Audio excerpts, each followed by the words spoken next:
Welcome back, everybody, to another episode of reading a book in every subgenre of every genre. If this is your first time here, the project is pretty self-explanatory. I'm trying to just read more books, and I'm using genres as the way to direct myself into which books I should read next.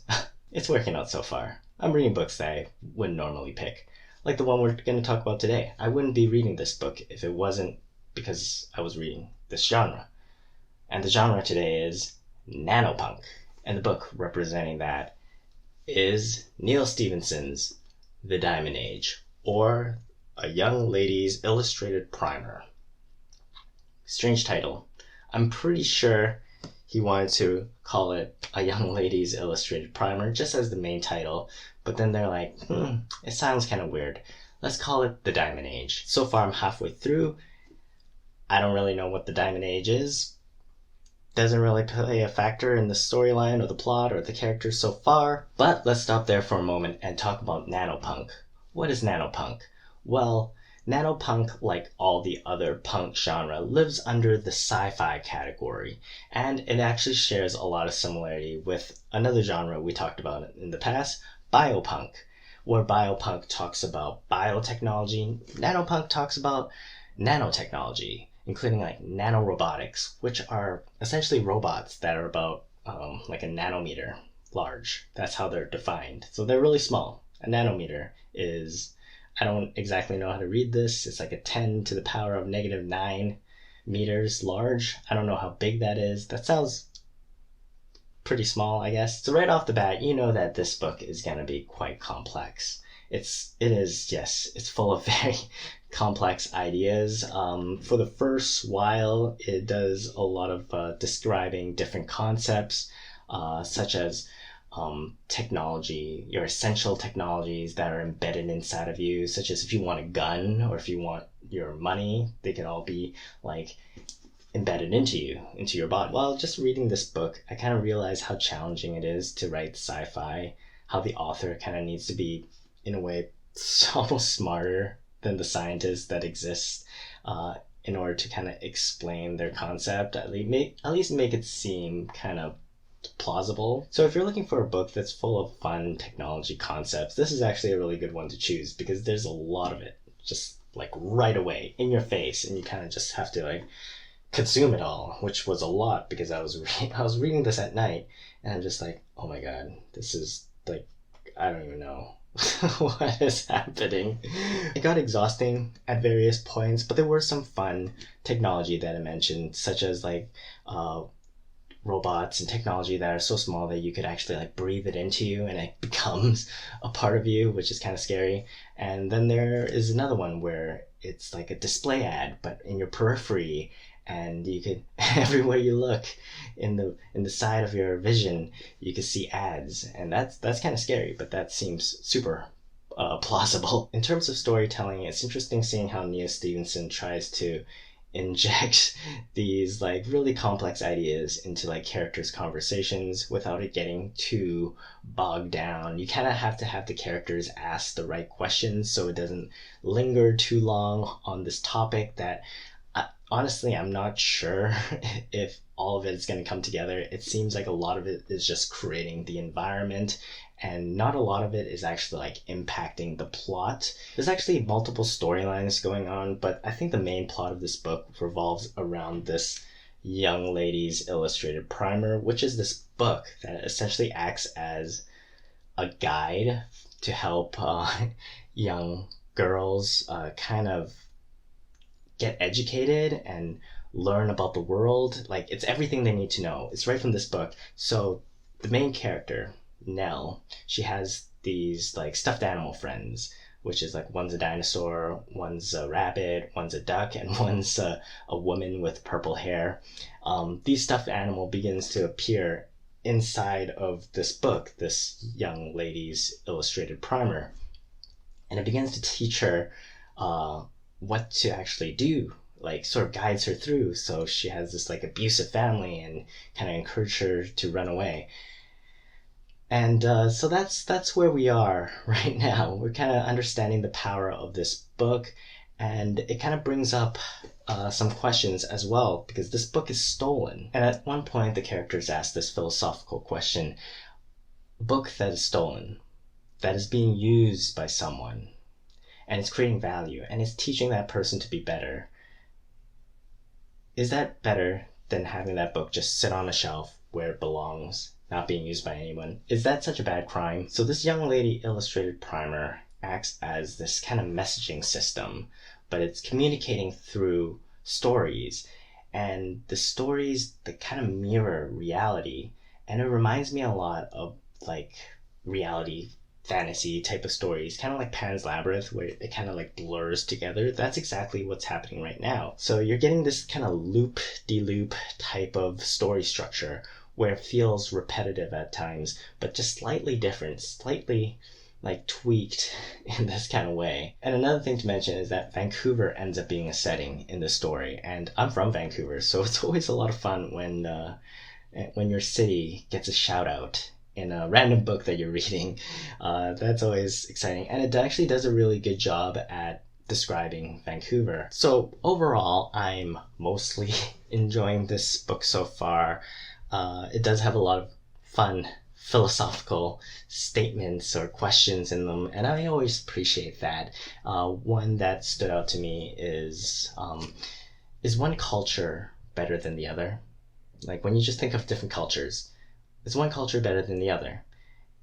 And if not, then why are some cultures doing better than others, right? And then there's this one, which I really like, is now that any technology is possible, how do we balance the what could we do versus what should we do? Now technology, we can make robots as small as possible. Should we do it? We could do it. We could make robots that we could breathe into our body. Should we do it? So, like I mentioned, I'm halfway through the Diamond Age at the moment. There's still a lot to cover. I'm hoping to see everything kind of converge, the multiple storylines, the different concept. I'm hoping for that in the second half of this book, and I'll tell you if I find it after I'm done, which is happening right now. All right, so I finally finished reading The Diamond Age, or A Young Lady's Illustrated Primer. Such a funny title. Well, I finally figured out what the Diamond Age means. Not from the book. The book was very vague about it. But I Googled, and essentially Neal Stephenson was referencing a world in the future, much like how we call periods in the past the Stone Age, the Iron Age, the Bronze Age, the Diamond Age. It's in the future. So how do I feel about the second half of this book? Well, it feels much more fantasy than sci-fi. I'm going to just say that right there. Definitely more fantasy than sci-fi, at least being that I wanted to read a nanopunk book. It kind of veered away from that a little for me. We also learned that there's other primers out there and other actors with different ideologies, and therefore not all education is created equal.